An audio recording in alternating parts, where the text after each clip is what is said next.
محترم ناظرین، ذاکر ساحل YouTube channel اور فیس بک پیج پر آپ کا خیر مقدم ہے۔ میں سے کوئی حرف دوسرے کلمہ میں آئے تو تب بھی وہ باریک ہوگی، جیسے فاصبر صبرا انذر قومک ولا تسعر خدک۔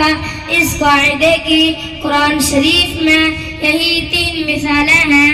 نمبر 5، را ساکن سے پہلے یا ساکن ہے، اس لیے ہر حال میں باریک ہوگی، جیسے خبیر بصیر۔